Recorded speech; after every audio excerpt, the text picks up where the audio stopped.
और अब बात करते हैं कुछ खास गोदी मीडिया की। गोदी मीडिया के लोग आजकल बड़े बौखलाए हुए हैं, क्योंकि एक बात तो है जो योगेंद्र यादव ने बीबीसी के एक इंटरव्यू के अंदर कही थी कि मोदी जी को जितनी भी जो सीटें आई हैं उसमें से जो 100 सीटें हैं वो तो गोदी मीडिया की बदौलत ही उनको आई हैं, क्योंकि गोदी मीडिया ने इस तरीके का माहौल बना दिया था, इस तरीके का नैरेटिव फैला दिया था कि मतलब उनको मतलब लोगों को इस तरीके से भड़का दिया कि वो 100 सीटें इस गोदी मीडिया की वजह से आई।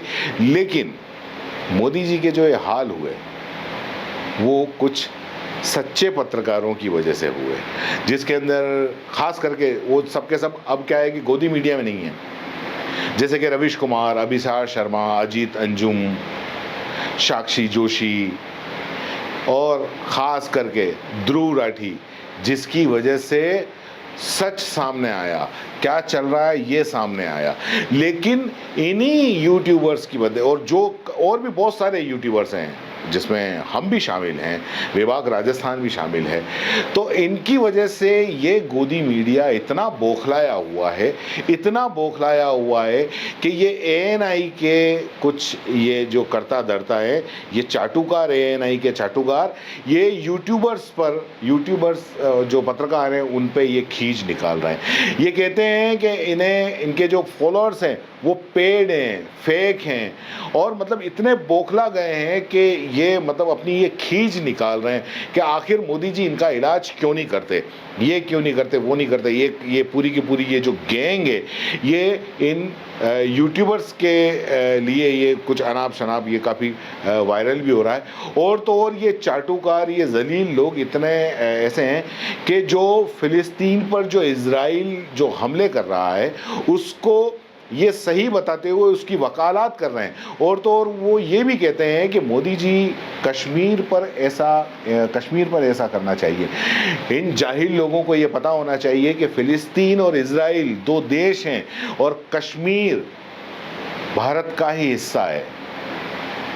मतलब ये लोग क्या कह रहे हैं इनको खुद को पता नहीं।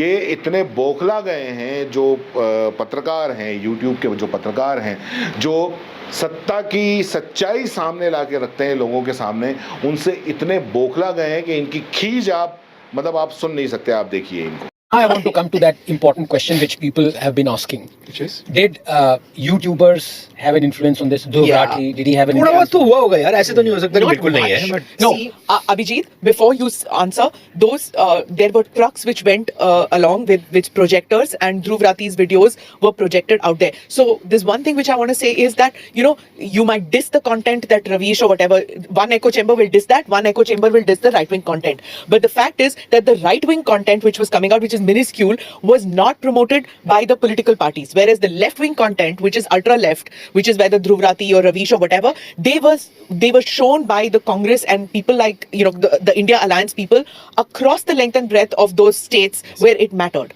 So yes, Dhruv Rathi mattered. So now you guys go ahead. Let me kind of contextualize that. What matters the is the right-wing content, condition of people the who have to right-wing go and vote. The right-wing I refuse, I content agree. was organic. The left-wing content was built up. So it's all. You're talking numbers now. No, I'm just talking about even the reach. Why? You may not जैसे believe right wing content का आप example दीजिए। अजीत भारती हाँ। totally organic है। नहीं but वो खुद कहता है मुझे कोई support नहीं But when करेगा। you're countering your theory, if it is hyped up and it is not organic, then how is it making an impact? And it's not making an impact. It is Of making an course, that impact. is the reason why it's making an You impact. all He's saying repeating trucks it. are going. Yeah. Trucks are going with that. Did BJP take Ajit Yeah, Bharti's not at content? all. They did. Zero. They don't I retweet it. think Ulta. Every No, no, time why Ajit did- Bharti gets demonetized, Yeah. they don't even support him. Why did Even this- though we know YouTube and YouTube ka CEO in India, he keeps hanging out at the PMO. Yeah. They never